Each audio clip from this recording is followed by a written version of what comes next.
Bonsoir, est-ce que tout le monde m'entend? Merci. Bonsoir à tous et bienvenue à l'aboutissement d'un travail de longue haleine. Merci d'avoir pris du temps sur votre emploi du temps personnel pour assister à ce travail qui, on l'espère, vous plaira. Je vais vous faire un petit rappel des règles qui régiront ce soir l'organisation de ce procès fictif. Normalement, l'usage voudrait que lors de ce genre d'événement, on vous demande d'éteindre votre portable. Ici, ce ne sera pas le cas, pour la simple raison que dans un souci, nous dirons, de démocratie, vous serez tous et toutes jurés de ce procès auquel vous allez assister ce soir. En temps voulu, on vous le réexpliquera, vous aurez un QR code à scanner et vous pourrez voter pour les éléments à charge et à décharge. Je vous demanderai quand même de mettre en silencieux pour le respect de nos comédiens. Sur ce, il y aura quelques aménagements qui vont être faits au niveau de la procédure pour que ce soit plus agréable pour vous à regarder, notamment dans un vrai procès. Normalement, le témoin ou l'accusé ne fait pas dos à la cour. Ce sera le cas ici parce que les accusés et les témoins vous feront face et ce sera tout de même plus agréable. Sur ce, je n'ai rien de plus à vous dire, si ce n'est vous souhaiter de passer une bonne soirée et que pour nos accusés, le sort leur soit favorable.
Mesdames et messieurs, la cour.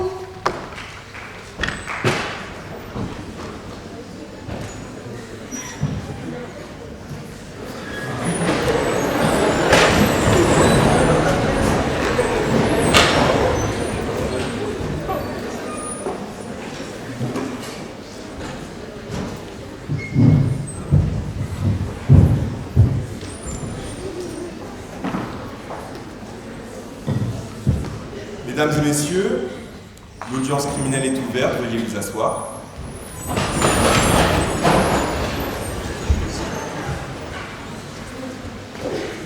Affaire numéro 23-12.241, issue de la jonction de deux procédures connexes. Faites entrer les accusés.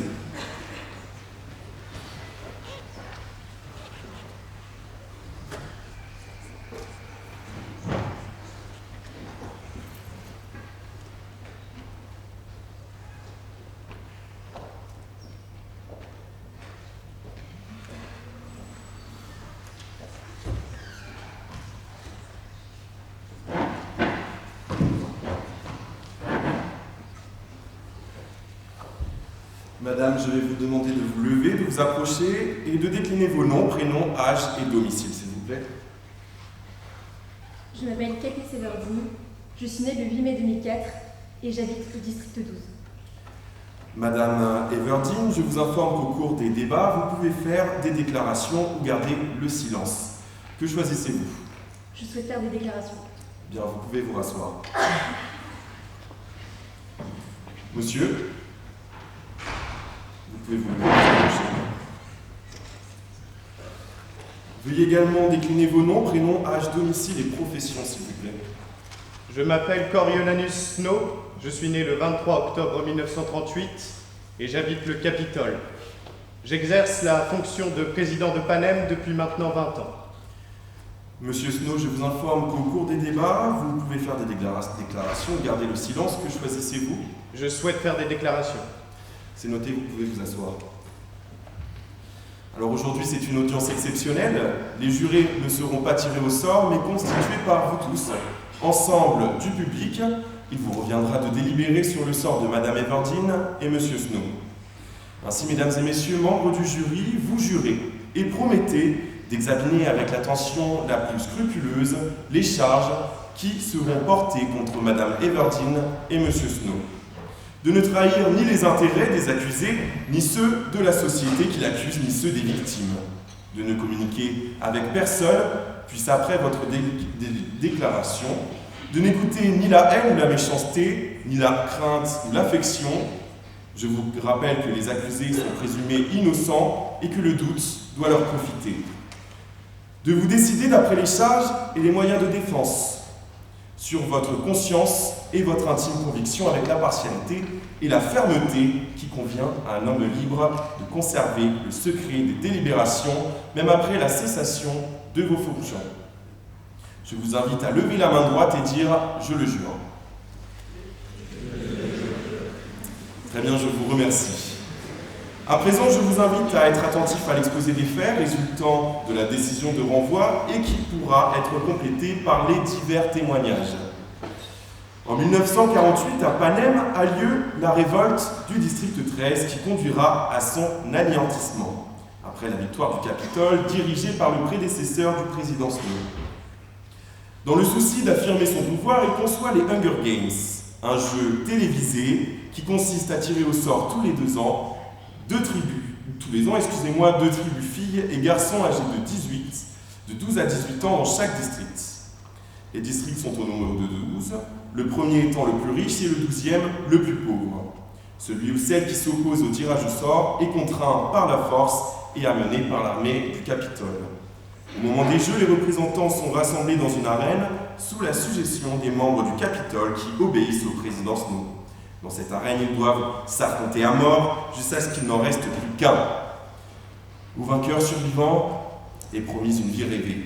En cette qualité, sont contraints de visiter l'ensemble des districts et Panem pour faire la promotion de ces jeux et de la politique du Capitole. En 2019, Katniss Everdeen, habitante du district 12, participe aux Hunger Games volontairement après que sa sœur ait été tirée au sort. C'est à cette occasion qu'elle commet plusieurs homicides. Le 2 novembre, elle sectionne volontairement la branche sur laquelle se trouvait un nid de guêpes, dont la piqûre est létale, de sorte à ce qu'il tombe sur le groupe de personnes assoupies en bas de l'arbre, qui attendaient qu'elle descende de celui-ci pour la tuer. Son acte tue Mademoiselle Glimmer. Le 4 novembre, Madame Everdeen tire intentionnellement avec son arc une flèche mortelle sur Monsieur Marvel Sanford après qu'il ait tué son ami. En somme, la Cour reproche à Madame Everdeen les meurtres de Mademoiselle Glimmer et de Monsieur Sanford. Sont reprochés à Monsieur Snow les faits d'extorsion avec violence ayant entraîné la mort dans le but d'obtenir un engagement de la part des participants et de complicité de meurtre par incitation au crime suivi des faits. Le tout avec la circonstance aggravante que Monsieur Snow est dépositaire de l'autorité publique. Madame Everdeen, levez-vous. Reconnaissez-vous les faits qui vous sont reprochés? Souhaitez-vous compléter ou revenir sur vos dépositions? Oui, je reconnais ces faits.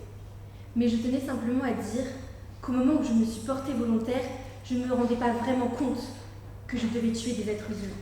J'ai été omnibulée par ma sœur, par sa survie. Elle était trop jeune, trop faible, je savais chasser, moi seule pouvais la sauver. Et si j'ai tué dans l'arène, ce n'était évidemment pas par désir ou par envie. C'est parce que j'avais pas le choix. C'était eux ou moi. Bien, merci. Alors personnellement, je n'ai pas de questions à vous poser. Y en a-t-il pour le ministère public? Oui, Monsieur le Président. Madame Everdeen, pourquoi avoir participé à des jeux dont vous savez pertinemment que l'objectif est de tuer des individus? De plus, j'ai entendu que vous avez fait preuve de bravoure pour votre sœur, mais également vous êtes porté volontaire pour tuer. Qu'avez-vous ressenti au moment où vous avez tué ces jeunes? Eh bien, je n'ai pas vraiment réfléchi. J'ai effectué ces actes par un instinct de survie et non pour satisfaire une certaine stratégie. Ce jeu devient effroyable, monstrueux, horrible à partir du moment où tuer devient instinctif. Pour nombre de personnes, je suis la fille du feu ou la copine de Pita. Pour d'autres, j'incarne le Gémeaux cœur. En somme, je suis un événement télévisé, un phénomène de foire. Mais il y a le récit épique, le coup médiatique, mais il y a surtout une victime. Toute ma vie a été bouleversée à partir du moment où je me suis retrouvée dans cette arène. Comme tous les autres nominés, nous n'avions pas le choix que de mourir ou de tuer pour que le cauchemar prenne fin. Dans ce jeu, on ne gagne pas, on angoisse, on survit, et c'est tout. Mon destin, nos destins ont été inexorablement altérés par un jeu froid et pervers. Vous dites que vous n'avez pas le choix, mais Monsieur Marvel vous menaçait-il? Non, mais il avait tué mon ami. Mais n'est-ce pas là l'essence même des règles du jeu auquel vous participez? Si, mais là c'était différent. Bien, je n'ai plus de questions. Merci. L'avocate de la défense a-t-elle des questions? Oui, Monsieur le Président. Madame Everdeen, pourriez-vous nous décrire davantage votre relation avec votre sœur? Oui, maître. Primrose, ma petite sœur, c'était mon petit rayon de soleil. Lorsque papa est décédé, maman a eu du mal à assurer la vie à la maison. J'ai eu ce besoin irrépressible de la protéger, et ce, quoi qu'il advienne. J'ai même essayé à lui apprendre à chasser parce que je voulais qu'elle se défende seule. Mais c'était mission impossible. Elle n'aimait pas chasser parce qu'elle adorait les animaux. En plus, elle avait peur du sort. Elle était tellement angoissée avant le tirage au sort, et quand j'ai vu son nom, je n'avais pas d'autre choix que de prendre sa place. Je vous remercie. L'avocate de Monsieur Snow, avez-vous des questions? Monsieur le Président, Mademoiselle Everdeen, l'aventure que vous décrivez n'a pas été si terrible puisque vous avez rencontré l'amour.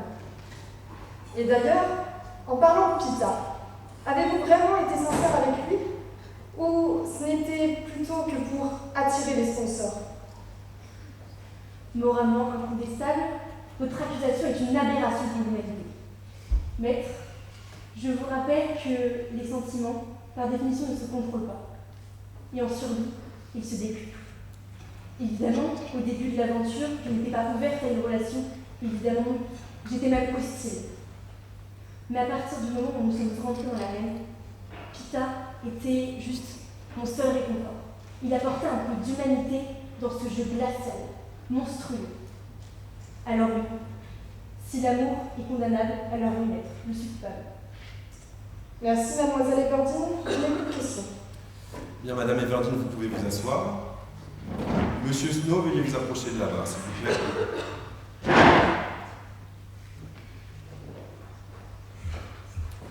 Monsieur Snow, reconnaissez-vous les faits qui vous sont reprochés et souhaitez-vous compléter ou revenir sur vos dépositions?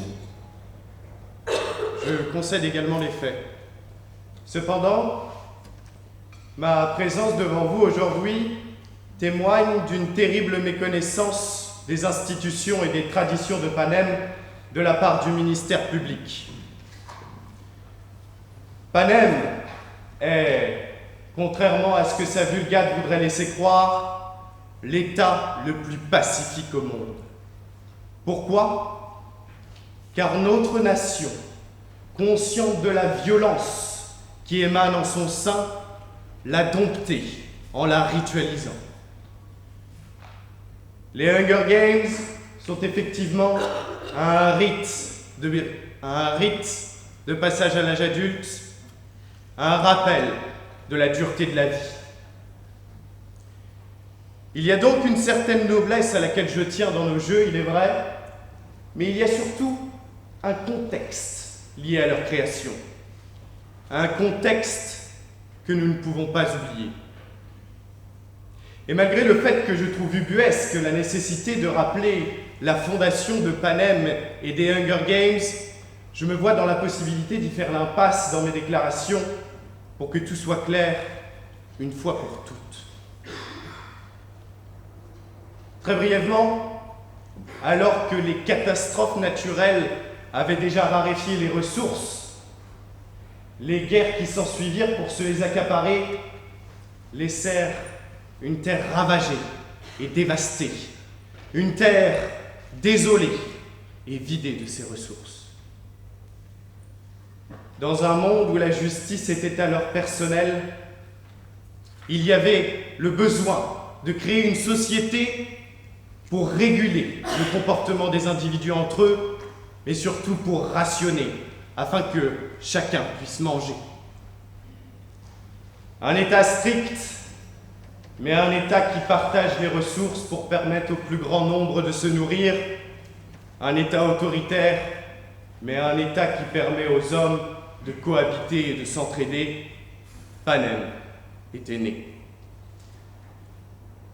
Seulement, certains de nos confrères furent aveuglés par leur volonté de liberté, une liberté qui se serait faite au détriment de la survie de tous, avec l'ambition de déstructurer une société fonctionnelle et profitable à chacun.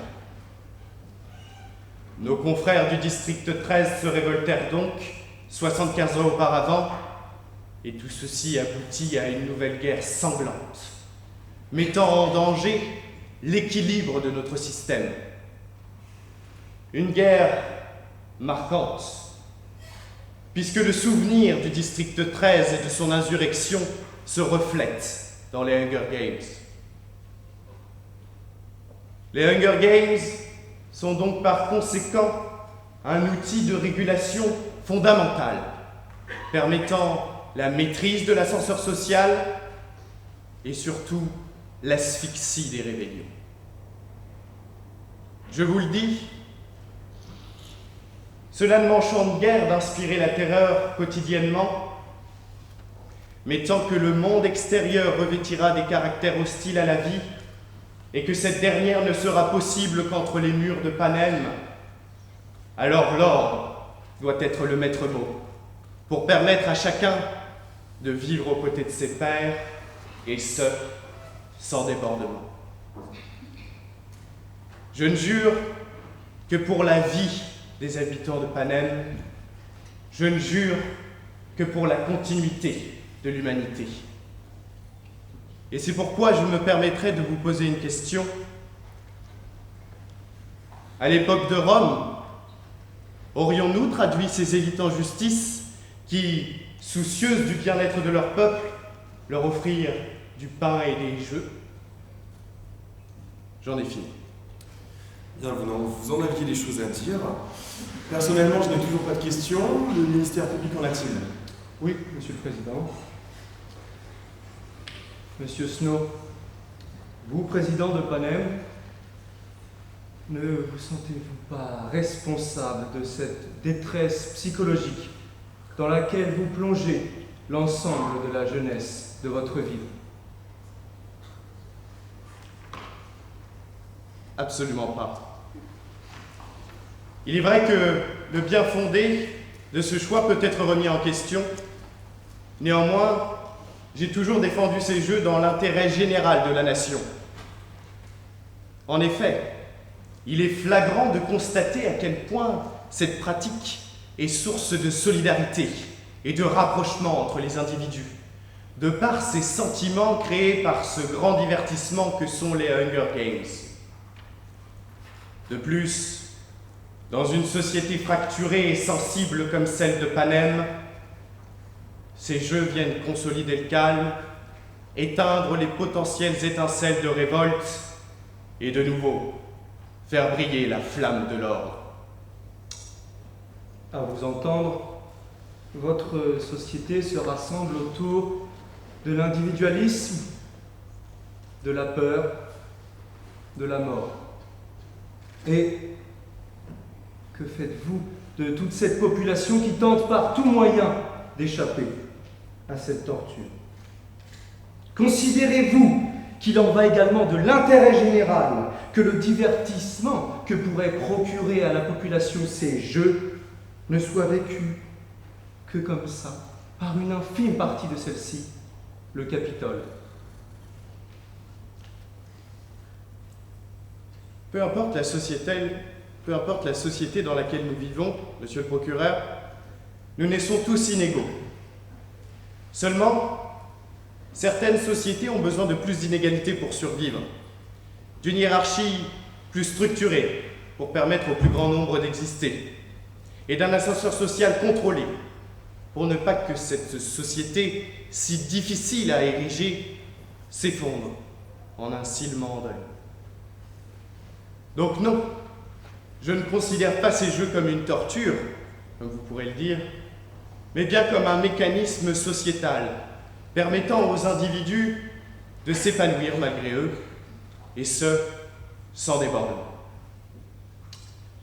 Finalement, ce serait mentir que de dire que ces jeux ne profitent qu'à l'enceinte du Capitole. Les Hunger Games sont vécus avec la même intensité dans tout Panem. Et c'est ce qui crée l'espoir.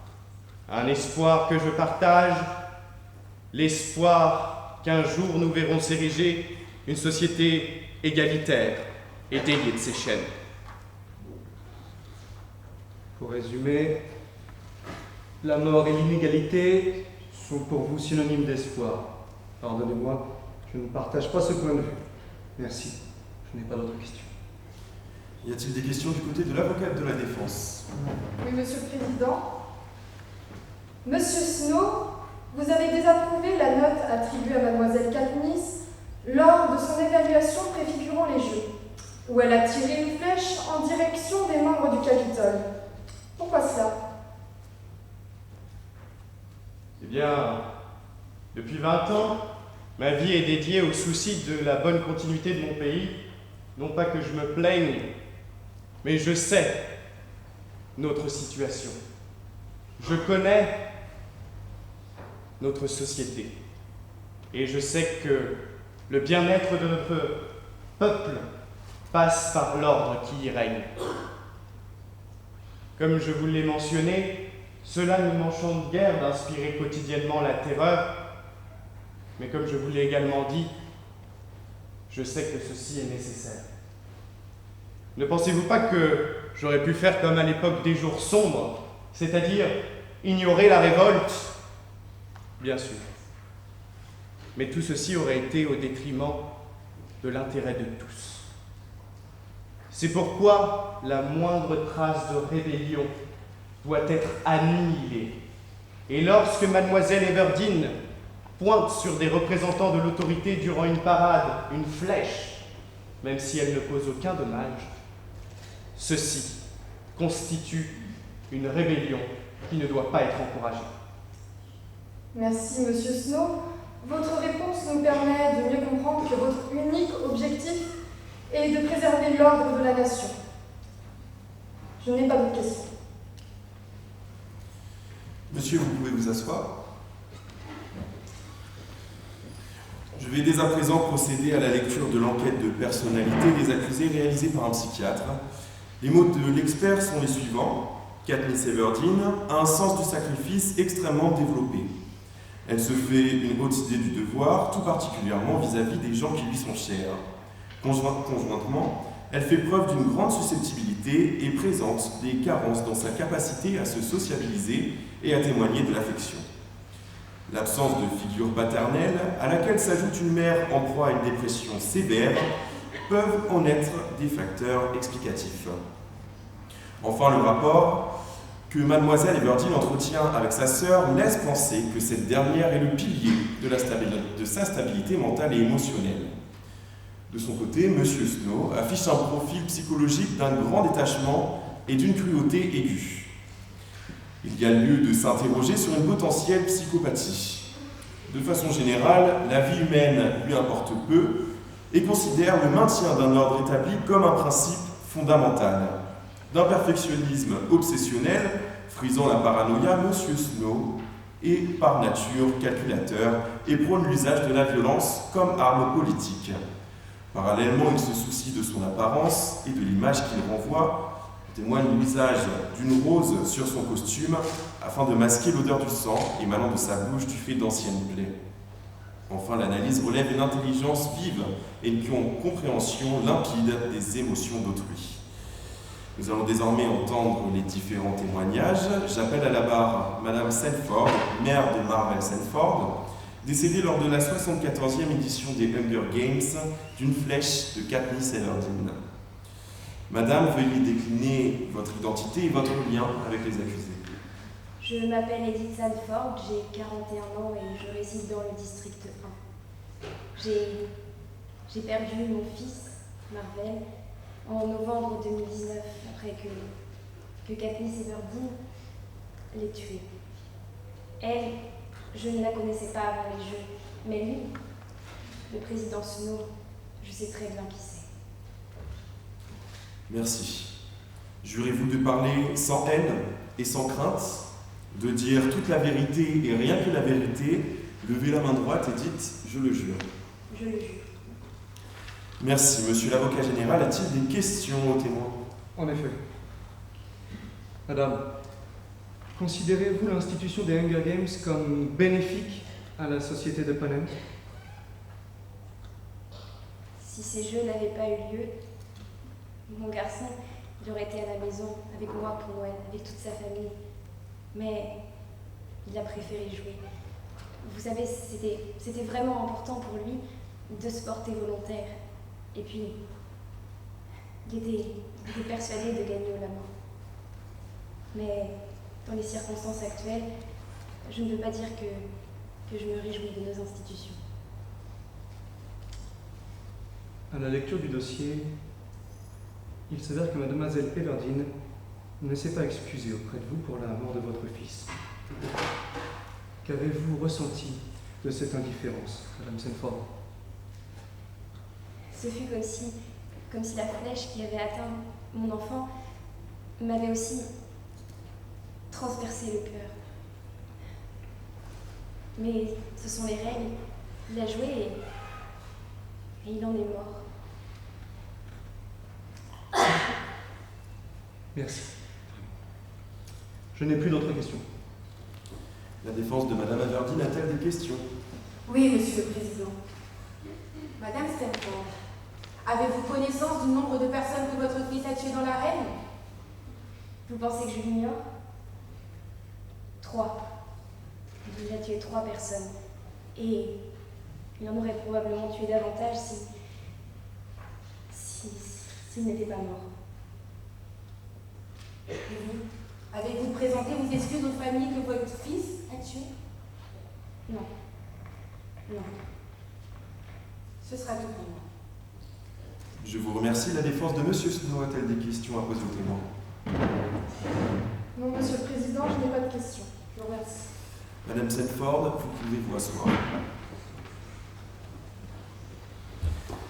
J'appelle désormais Monsieur César Fickerman à la barre. Bonsoir, bonsoir! Bonsoir à tous! Monsieur, veuillez décliner votre identité et votre lien avec les accusés. Alors, comme tout le monde le sait ici, je suis César Fickerman. J'ai 56 ans, même si j'en parais 25 avec ma superbe chevelure.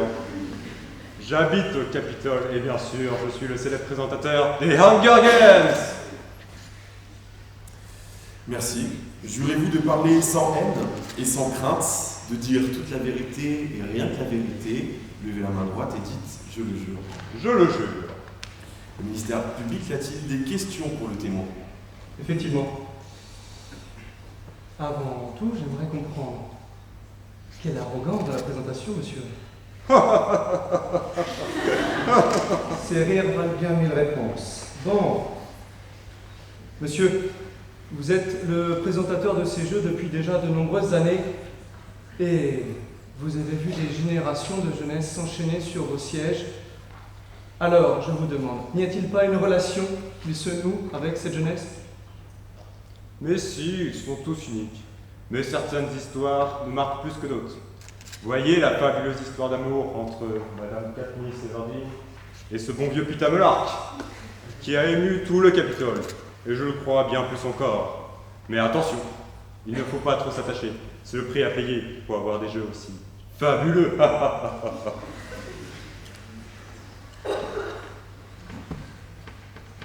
C'est consternant. C'est désolant. Vous nous les présentez comme de simples objets marketing. vulgaire.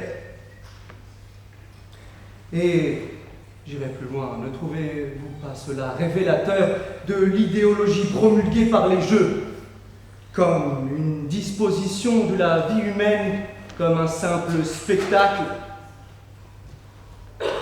Non, je ne pense pas que c'est cela, l'idéologie des jeux, comme vous dites. Nous offrons seulement du divertissement pour susciter l'espoir. Divertissement? Un divertissement par la mort, oui? Non. C'est une horreur. Je n'ai plus de questions. Merci. Y a-t-il des questions pour l'avocat de la défense de M. Snow? Monsieur le Président, les Hunger Games sont divertissants à regarder, n'est-ce pas? Oh, ce n'est pas moi qui vais vous contredire, mais j'espère en être pour beaucoup.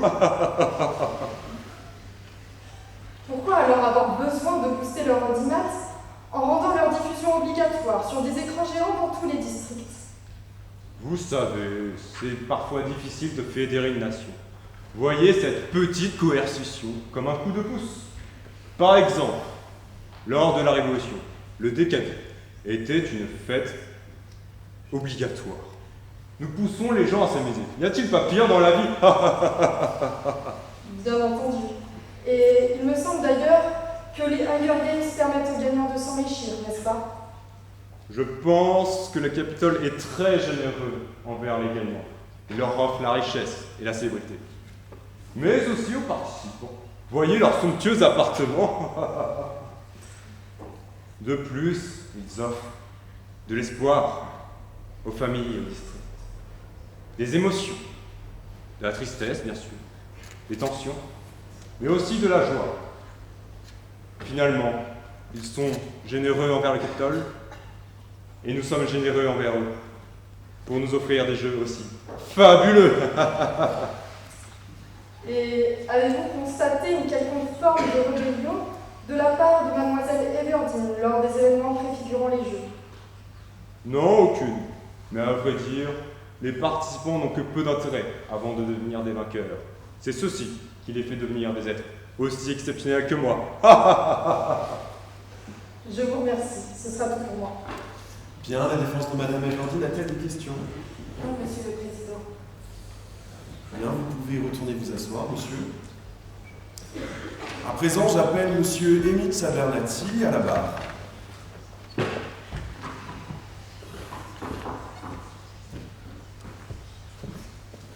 Monsieur, veuillez décliner à la cour votre identité et votre lien avec les accusés.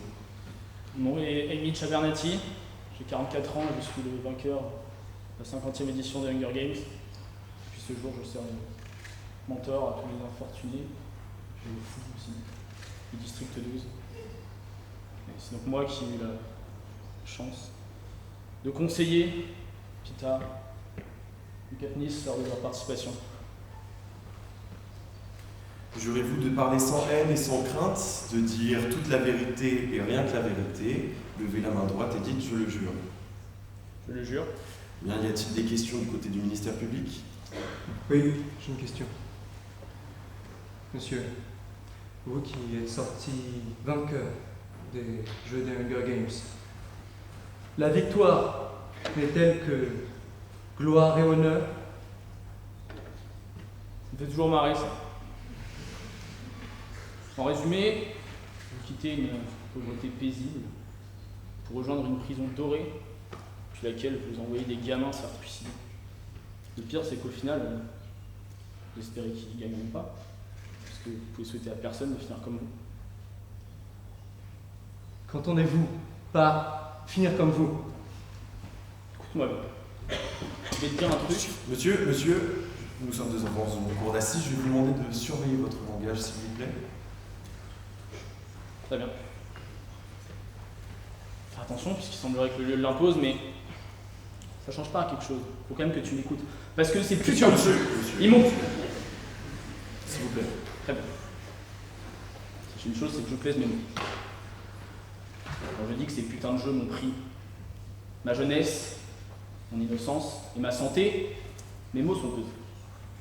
Puis comme si c'était pas suffisant, les amis bariolés ont décrété que J'avais tourné le jeu ridicule en me servant du champ de force de la reine comme une arme.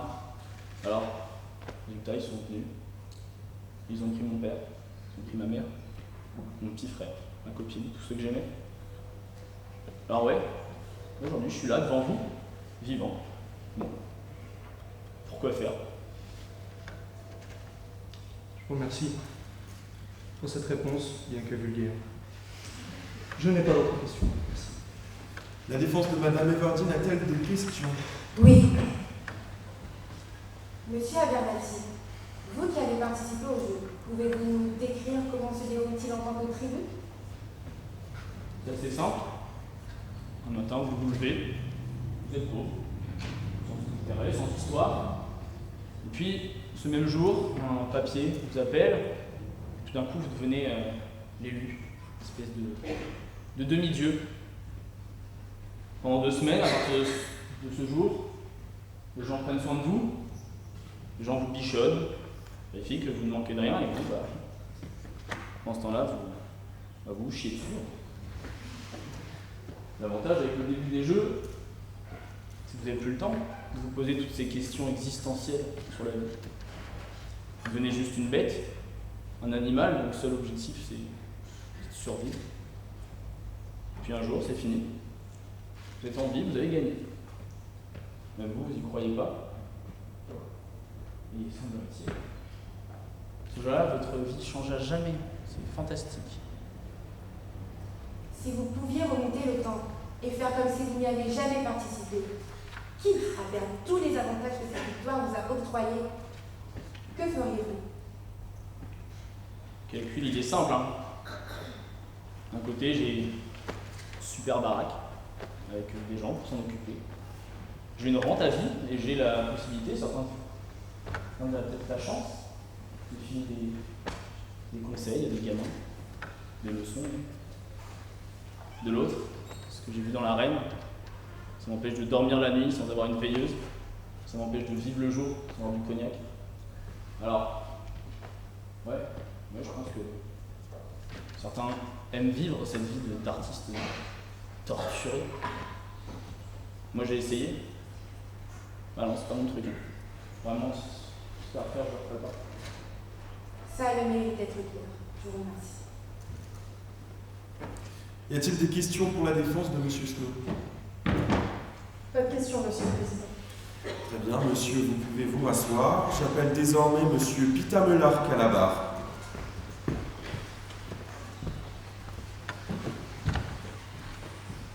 Veuillez décliner votre identité et le lien avec les accusés. Mon nom est Pita Melark, j'ai 20 ans et je suis originaire du district 12. J'ai participé à la 74e édition des Hunger Games organisée par le président Snow, que j'ai remporté avec Katniss Everdeen. Merci. Jurez-vous de parler sans haine et sans crainte, de dire toute la vérité, rien que la vérité. Levez la main droite et dites « Je le jure ». Je le jure. Merci. Le ministère public a-t-il des questions à poser aux témoins? Oui, monsieur. Monsieur Melark, qu'avez-vous pensé lorsque Madame Everdeen s'est portée volontaire pour participer au jeu des Hunger Games? Je me suis d'abord dit que je devais rêver. Jamais je n'aurais été assez fou pour me porter volontaire à la place de quelqu'un. Mais quand j'ai été tiré au sort, j'ai compris ce qu'avait dû ressentir sa sœur et moi aussi. J'aurais voulu que quelqu'un me sauve. Vous-même qualifiez cet acte de fou. Il est donc bien anormal que quelqu'un choisisse de se prêter à un pareil rituel. Mais vous, comme nous, savons que Katniss est une excellente tireuse à l'arc.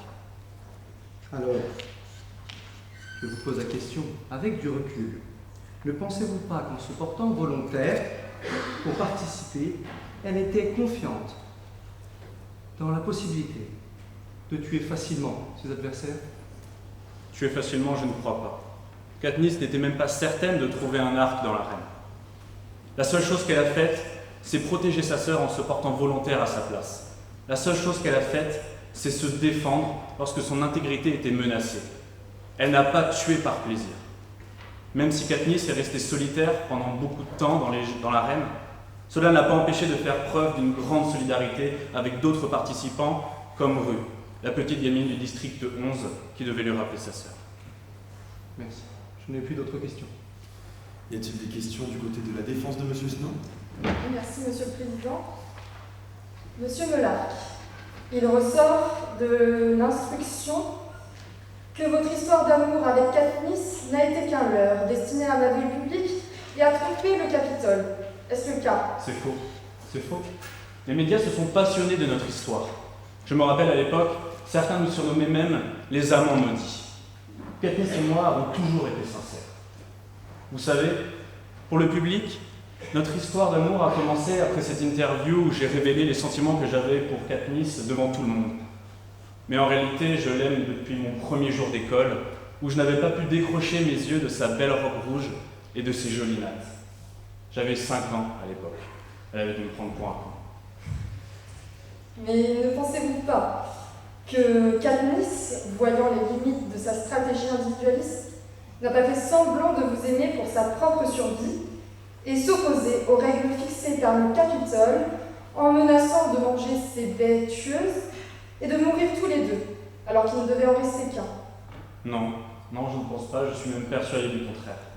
Katniss a fait ça par amour, et non seulement pour s'opposer au Capitole. Je ne peux pas parler à sa place, bien sûr, mais je serais prêt à mettre ma main à couper qu'elle ressent exactement la même chose que moi. Je n'ai plus d'autres questions, merci. Y a-t-il des questions pour la défense de Madame Everdeen? Oui, Monsieur le Président. Monsieur Melarc, savez-vous, lorsque vous êtes tiré au sort, qu'en remportant les Jeux, vous avez pour obligation de faire la promotion dans tous les districts? On le sait car d'autres avant nous y sont passés. Mais sur le moment, on ne se dit pas ça parce que la seule chose que l'on doit faire, c'est se battre pour survivre. Une fois que l'on a gagné, on se dit que c'est fini, mais un autre combat s'engage. Un combat contre nous-mêmes, car on est forcé à faire le tour du pays et prononcer des discours devant un public qui hait le Capitole et qui méprise les Jeux. En fait, être tiré au sort pour participer aux Hunger Games, c'est soit être condamné à mort, soit être condamné à ne jamais retrouver une vie normale. Je vous remercie. Bien, Monsieur Melarc, vous pouvez retourner vous asseoir. Pour finir, j'appelle Madame Effie Trinkets à la barre.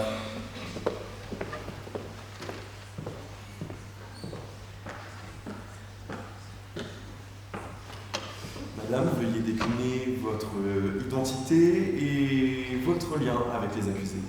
Effie Trinket, 32 ans, hôtesse auprès du district 12 sur ordre du Capitole, et je m'occupe de mes petits protégés jusqu'à ce que la partie commence. Jurez-vous de parler sans haine et sans crainte, de dire toute la vérité et rien que la vérité, levez la main droite et dites « je le jure ». Je jure. Bien, le ministère public a-t-il des questions pour le témoin? J'en ai en effet. Merci. Madame Trinkets, qu'avez-vous pensé du comportement de Katniss pendant la période où vous en êtes occupé? Je dois dire qu'elle était plutôt renfermée, pas très bavarde. Après, toujours à l'œuvre pour les autres, toujours de bon cœur. Ce que j'entendais par ma question, c'était a-t-elle mis du bon cœur à l'ouvrage? Je peux pas vraiment vous répondre, c'est plus le travail de mon cher Mitch. Ce que je peux vous dire, c'est que c'est de mon devoir de leur montrer que c'est un honneur de participer au jeu. Il existe même des tribus qui se battent entre eux pour y participer. Vous insinuez qu'elle est capable d'aller jusqu'au meurtre? Oui, enfin, non, vous comprenez ce que je veux dire. Ce que je veux dire, c'est que par nécessité, oui. Je vous remercie. Je n'ai pas d'autres questions. Y a-t-il des questions du côté de la défense de Madame Everdeen? Madame Trinket, les tribus du district 12 sont-ils de manière générale heureux à participer? Pas vraiment. Je dois dire qu'ils ne font pas partie des plus victorieux. Ils ont tendance à perdre. Après, comme je l'ai dit, c'est quand même un honneur et puis il y en a qui se battent pour y être. Comment expliquez-vous cette lutte? Hormis une différence de style vestimentaire et de culture, je dois dire que l'état d'esprit est quand même relativement différent. Ils ont conscience quand même de la chance que leur a donnée et que cela peut changer leur vie. Ce sera tout pour moi. Y a-t-il des questions pour la défense de Monsieur Snow? J'ai juste une question. Madame Trinkets, pouvez-vous me confirmer que Katniss, que le tirage au sort n'avait pas désigné, s'est portée volontaire pour participer au jeu et n'a donc pas été forcée par le Capitole à y participer? Je vous le confirme. C'était sa petite sœur Primrose qui était adorable avec son petit chemisier en dentelle, franchement, à mourir. Après, je dois dire que quand j'ai entendu oh, l'amour entre sœurs, franchement, je m'en remets pas. Excusez-moi. Je vous en prie. Merci pour votre réponse. Vous confirmez ainsi que le président Snow n'a jamais incité Katniss à tuer. Je n'ai pas d'autres questions. Bien, Madame Trinket, vous pouvez vous asseoir. Si personne ne souhaite faire état d'autres déclarations, les débats sont clos. Désormais, Monsieur l'avocat général, vous avez la parole pour votre réquisitoire. Merci. En cruauté impitoyable, l'homme ne le cède à aucun tigre, à aucune hyène. Lorsque Arthur Schopenhauer nous décrit ce sentiment humain, il évoque bien plus. Et j'aimerais faire avec vous une petite précision. Oui. Pour avoir cruauté, il faut bonté. Car l'homme a décidé de choisir entre le bien et le mal, deux notions éminemment subjectives, dont seul l'homme est le baromètre. Oui, mais à cela, il faut ajouter l'autre côté. Cet autre côté de l'homme, ce côté sombre. Oui, car voyez-vous, la cruauté, elle est créée par l'homme, mais aussi vécue par celui-ci. L'homme est alors créateur et victime de sa propre création. Créateur, c'est le président Snow. Cet homme, d'une cruauté sans commune mesure. Cet homme dont seul le sang lui permet d'étancher sa soif. Victime, c'est Madame Everdeen. Victime d'un système, pris dans l'engrenage de quelque chose de bien plus grand qu'elle. Alors, vous me direz, je fais fausse route, je fais un mauvais procès. Non, je tiens à faire cette précision car oui, c'est également un système qu'il faut remettre en question. Un système dans lequel des jeux instaurés par son président permettent de faire régner l'ordre. D'ailleurs, Monsieur le Président Snow nous a évoqué tout à l'heure cette petite touche historique à l'Empire romain. Et le nom de sa ville en porte même les stigmates d'une langue morte. Oui, il offre du pain et des jeux à sa société, mais Jocaste ne l'entendait pas ainsi, monsieur. D'ailleurs, je pense qu'au XXIe siècle, il serait possible de faire comme nous faisons maintenant, le procès de tous ces dirigeants romains qui ont exécuté pendant des années dans les jeux de l'arène de jeunes hommes et jeunes femmes mis en pâture au lion. Alors, oui, Monsieur Snow est coupable. Coupable de deux choses. Extorsion. L'extorsion. Il a contraint pendant 74 années des jeunes de 12 à 17 ans à participer à des jeux horribles. Extorsion sur mineurs. À cela s'ajoute la complicité. La complicité pour meurtre, suivie des faits. Oui, nous dira-t-on qu'il est innocent, qu'il n'a tué personne par lui-même. Mais l'instauration de ces jeux sont l'image de sa culpabilité, sont la preuve de sa participation. Alors, je requiers 30 ans de réclusion criminelle pour monsieur Snow. Enfin, Madame Everdeen, victime d'un système, tout comme le sont ses témoins. Mais je rappelle cette dualité, victime, mais également créateur de cette cruauté. Car l'homme est complexe et qu'il est souvent dans la dualité. Oui, victime, victime, car avait-elle réellement le choix de tuer? Je pense que oui. Mais des circonstances sont à apporter. Celle de son histoire, de cette fragilité, de cette volonté de protéger sa petite sœur, de protéger sa mère en proie à la dépression, pour éviter qu'elle ne finisse dans les tréfonds de la souffrance. Alors, oui, Madame Everdeen reste coupable, car nous ne pouvons passer outre le fait qu'elle ait tué. Cela ne doit pas rester impuni. Un meurtre reste un meurtre. En revanche, ce que je vous demande, membres du jury, c'est la réflexion, c'est cette prise en compte de cette impossibilité de pouvoir réellement choisir seul. Alors, oui, je vous demande la chose suivante. Ayez de la clémence pour elle. C'est la raison pour laquelle je requiers, envers Mademoiselle Everdeen, une peine de 5 ans de prison avec sursis.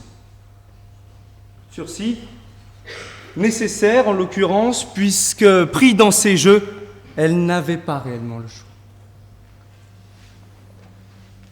Voilà. Je vous remercie. La parole va être donnée à la défense. La défense de Madame Everdeen, vous avez la parole.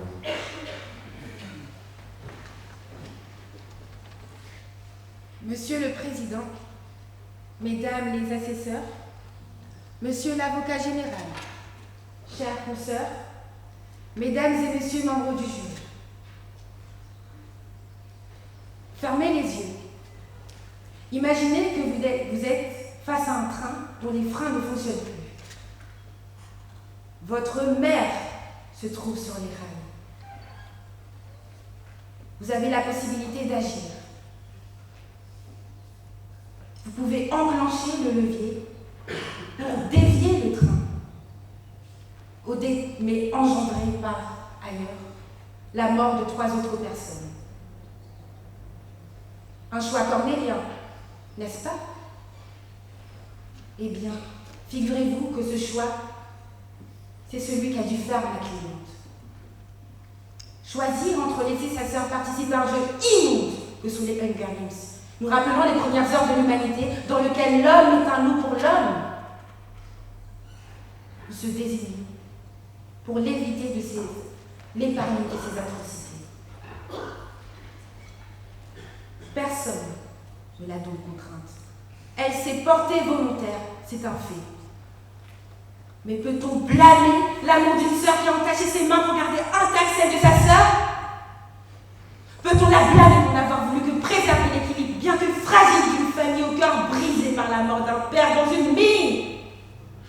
Signe de la dureté d'un régime, mais laissant une mère comme morte de l'intérieur.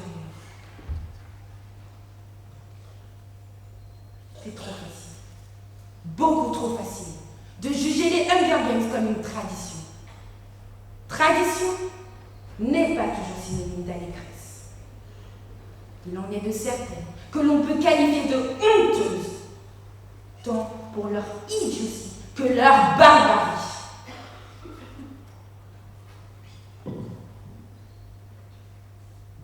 L'article 122-2 du Code pénal dispose que la personne qui agit sous l'emprise d'une force ou d'une contrainte à laquelle elle n'a pu résister n'est pas pénalement responsable. Mieux, si l'on en croit un arrêt de la Chambre criminelle de la Cour de cassation du 11 juin 1926, l'excuse légale résultant de la contrainte morale est admise si la contrainte est irrésistible, domine la volonté de celui qui l'a subie et ne lui donne pas la faculté d'agir autrement. En l'espèce, Katniss a été contrainte moralement à participer au jeu, car il en allait de la survie de sa sœur. Cette contrainte était irrésistible et a dominé sa volonté, ne lui laissant pas le choix que d'agir. Katniss est de ce fait irresponsable, malgré le fait qu'elle s'est portée volontaire. Et alors, me diriez-vous, elle n'avait qu'à participer en évitant de tuer. N'est-ce pas ce qu'elle a fait? Aucun des meurtres n'a été commis par plaisir. La légitime défense est inscrite à l'article 122-5 du Code pénal. Elle enlève la responsabilité de celui qui, devant une atteinte injustifiée envers soi ou envers autrui, accomplit dans le même temps un acte proportionné commandé par la nécessité de sa légitime défense ou celle d'autrui. Il en ressort des faits de l'espèce que ma cliente a vu sa petite sœur désignée pour participer à un jeu dont l'issue était nécessairement mortelle. Elle s'est donc portée volontaire. Mais une fois dans l'arène, comme j'ai déjà pu le préciser, elle n'a tué uniquement pour survivre de personne. Ainsi, les moyens employés sont proportionnés aux atteintes portées à elle-même et à sa sœur, à savoir la mort.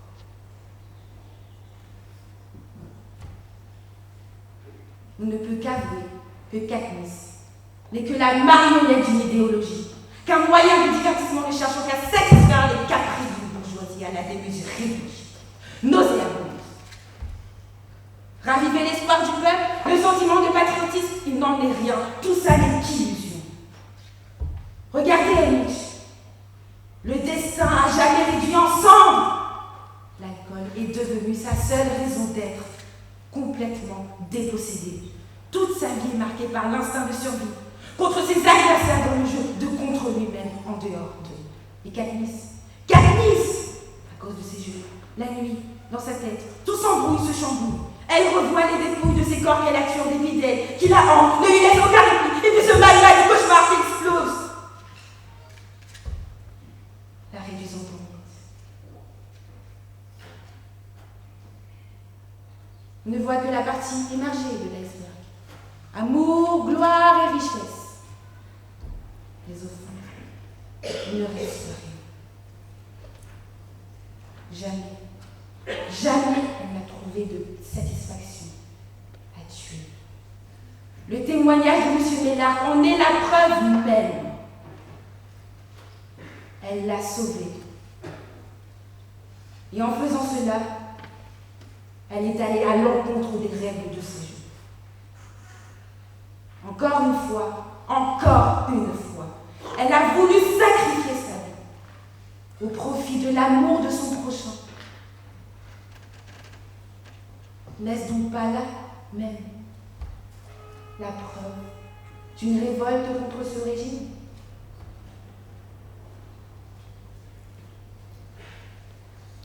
Monsieur le Président, je demande donc la levée de toutes les charges que porte ma cliente et la pleine innocence. Merci. Maître, je vous remercie. La défense de Monsieur Snow, je vous en prie.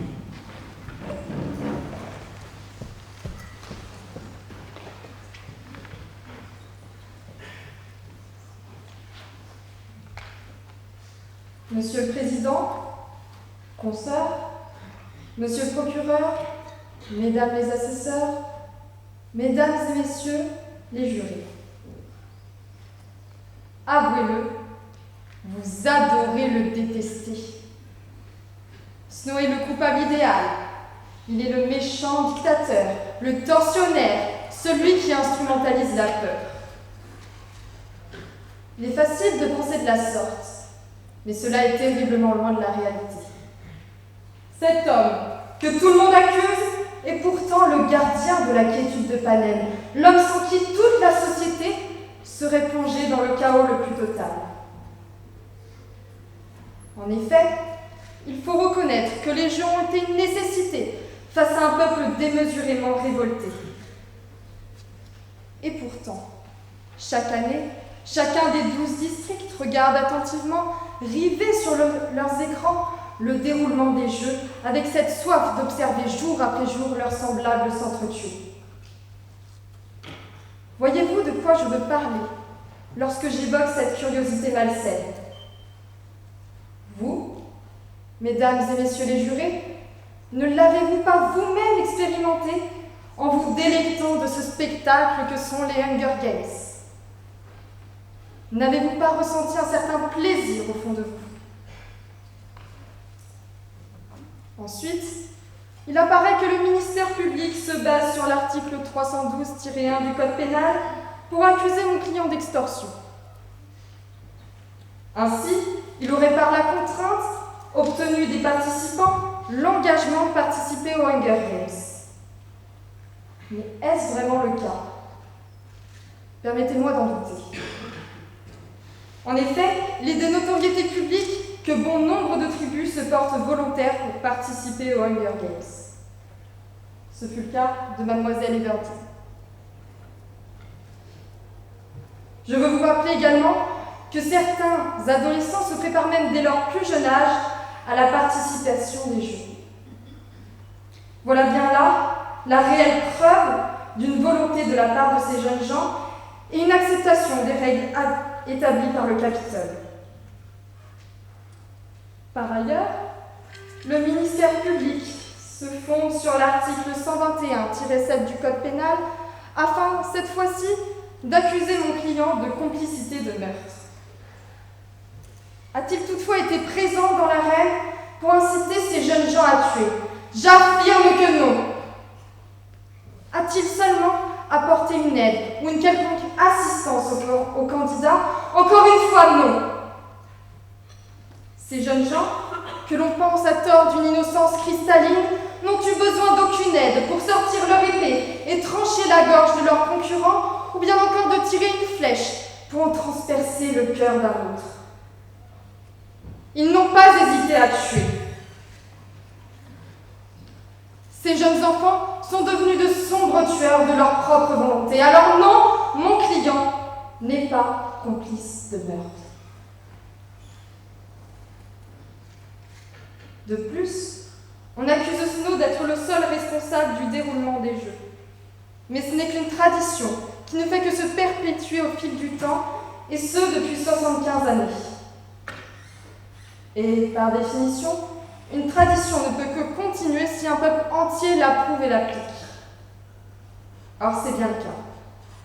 Si d'un côté, les habitants du Capitole attendent avec impatience les éditions du jeu chaque année, il n'en demeure pas moins qu'il représente un divertissement attendu de la part de chacun des habitants du district.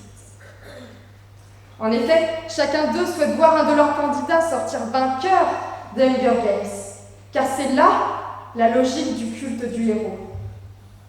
Le frémissement, l'envie, l'empressement, la fièvre, c'est ce qui anime ce public. Et puis, il y a l'espoir. L'espoir du renouveau, de la richesse et de la fierté que procurent ces jeux à chaque habitant de ces 12 districts. Nous déclarons souvent que l'espoir fait vivre, sans vraiment comprendre pour quelle raison. Mais dans notre cas, le constat est clair. Les jeux représentent en eux-mêmes l'espérance du peuple, leur souffle de vie. En effet, les jeux ne désignent que la perspective d'un monde meilleur, envié de tous, puisque celui qui remporte les Hunger Games devient la personne qu'on acclame, qu'on admire et qu'on idolâtre. N'est-ce pas alors en cela que réside toute la logique des jeux? Celle d'apporter à un jeune homme ou à une jeune fille la gloire et la richesse sur un plateau d'argent. Est-ce alors une tradition si cruelle au fond? J'affirme que les jeux ont apporté l'abondance et la prospérité pour ces grands gagnants. Toutefois, malgré cela, le blâme de Snow persiste. On le critique de présider les jeux et on le désigne responsable de meurtre. Mais Snow ne fait qu'appliquer la loi, une loi qu'on lui a obligé d'encadrer et de soutenir. Et d'ailleurs, qu'adviendrait-il si cette loi venait à s'écrouler? Il est clair que cela provoquerait un soulèvement dont personne ne pourrait se relever, puisque les habitants du Capitole sont désireux d'assister encore et encore aux jeux des Hunger Games. Alors, voyez les choses en face. Oui, il est vrai, chaque année, 23 personnes décèdent à la suite des Hunger Games, sacrifiées sur l'autel du contrat social. Mais avez-vous une idée du nombre de morts qu'une révolution entraînerait? Bien davantage, sans aucun doute. L'image romantique du soulèvement populaire doit cesser. Il ne fait qu'installer un ordre plus injuste et plus cruel. Alors, qui est le véritable criminel?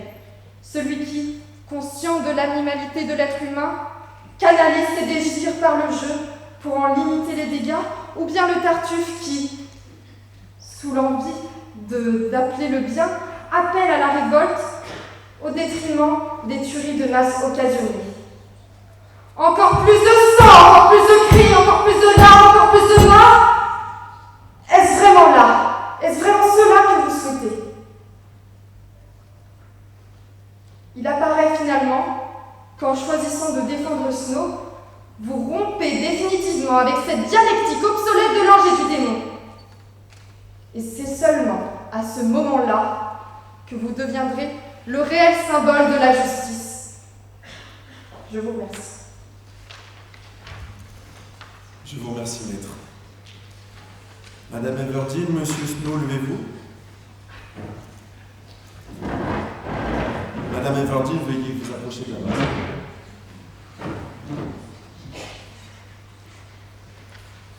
Dans ces délibérations, la Cour et le jury auront à répondre aux questions de savoir si vous êtes coupable des homicides qui sont reprochés et si la circonstance atténuante de la légitime défense peut être retenue. Avez-vous des dernières déclarations à faire à la Cour? Oui. Je ne peux pas, et je ne veux pas minimiser les faits qui me sont reprochés. C'est pour cela que je tiens à m'excuser sincèrement auprès des familles des victimes. Je tiens par ailleurs à dire que je ne suis pas fière de ma victoire aux Hunger Games. Depuis la fin du jeu, le sentiment de culpabilité me hante, me gouverne, m'empêche de dormir la nuit. Certes, ma flèche a tué, mais Snow et ce jeu m'ont anéanti. Effectivement, je me suis portée volontaire, mais si je ne le faisais pas, c'est comme si ma sœur partait à l'abattoir et que j'y consentais. Alors oui, je me suis portée volontaire, donc j'accepterai la sentence quoi qu'il arrive. Mais souvenez-vous, si je suis ce soir condamnée, vous condamnez une simple candidate qui a exécuté les règles mêmes du jeu. Alors, Monsieur le Président, Mesdames, Messieurs les membres de la Cour, il y a le droit, la morale, mais surtout le bon sens. Mettez-vous à ma place. Qu'auriez-vous fait? Regardez votre sœur mourir à la télé, ou vous seriez-vous sacrifié à sa place? Dans l'arène, auriez-vous attendu de mourir passivement et lâchement? Dans ces jeux, on devient fou. Je suis ni un monstre, ni une meurtrière, mais je suis simplement une sœur qui a eu peur, un pion manipulé par Snow dans cette arène. Merci. Madame, vous pouvez regagner votre place. Monsieur Snow, veuillez approcher de la barre, s'il vous plaît.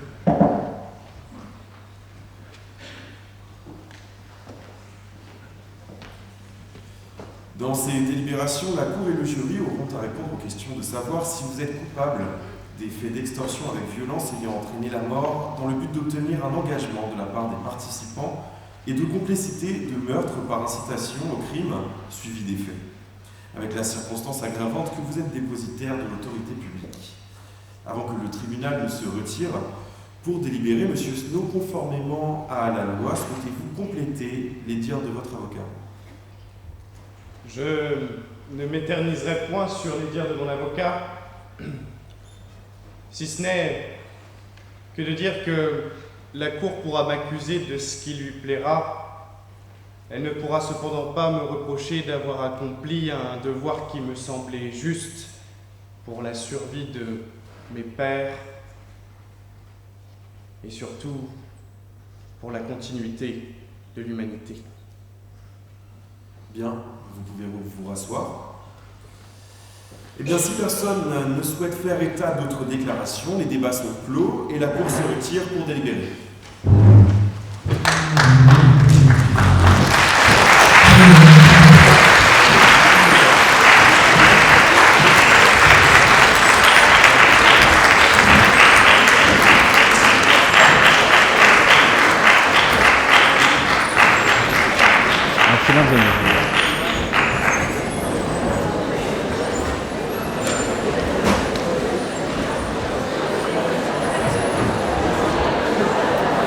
Vous avez désormais 5 minutes pour faire votre vote.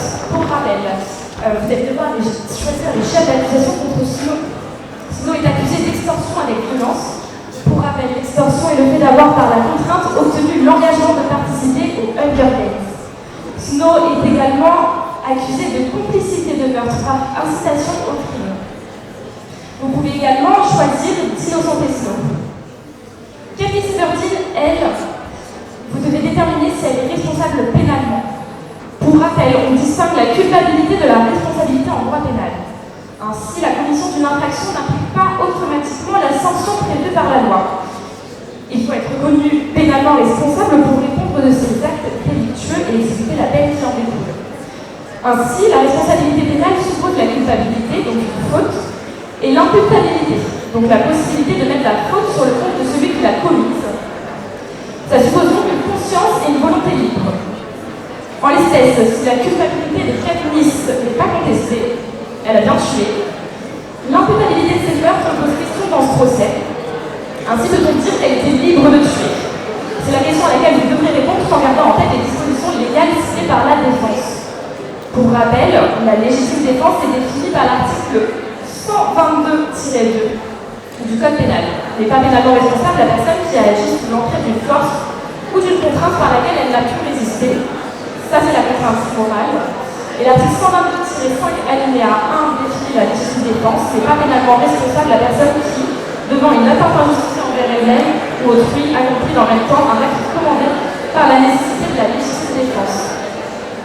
Vous avez donc plus que 3 minutes 12 pour voter et vous avez tous les éléments nécessaires pour être objectif. Merci.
question déjà.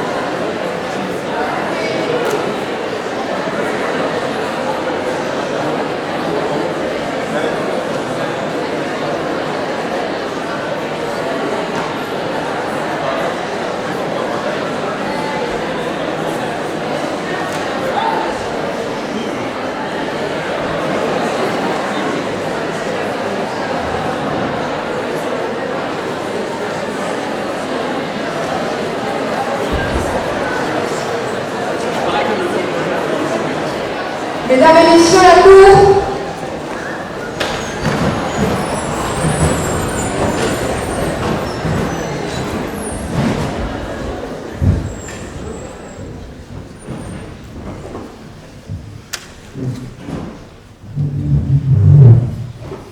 Veuillez vous asseoir. Veuillez rappeler les accusés.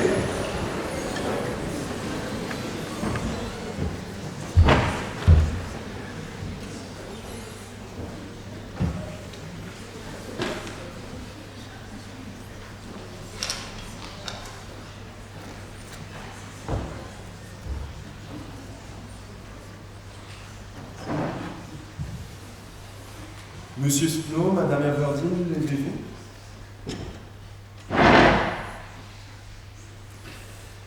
Après délibération, la Cour, sur avis du public sollicité, a apporté les réponses suivantes.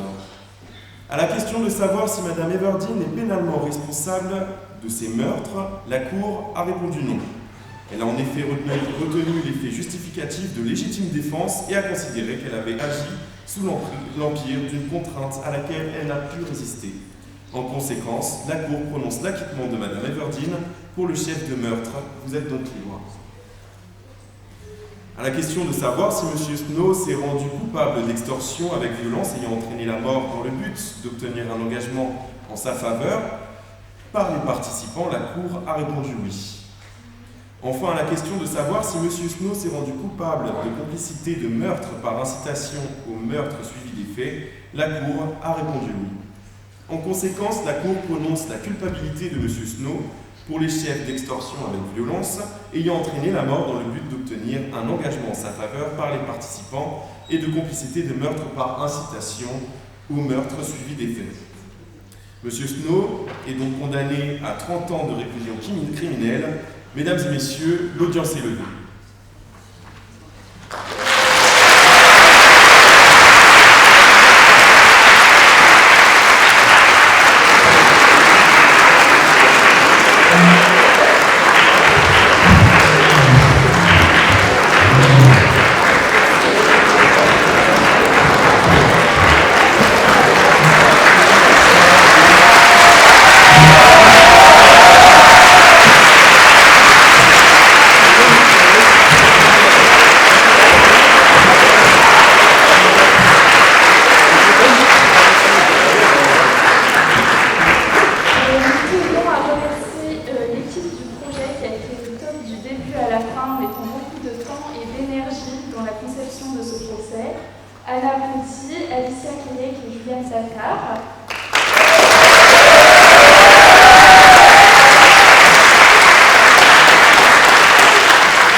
Et Angèle dans le rôle de la policière.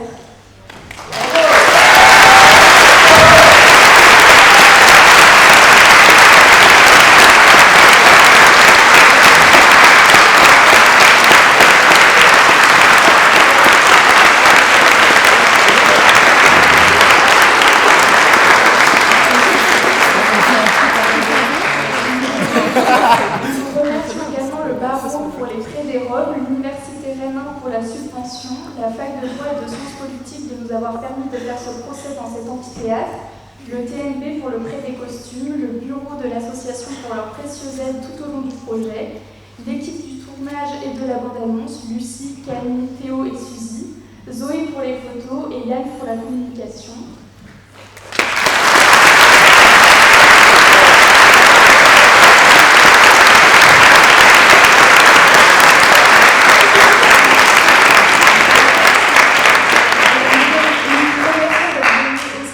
Nous vous souhaitons une belle fin de soirée.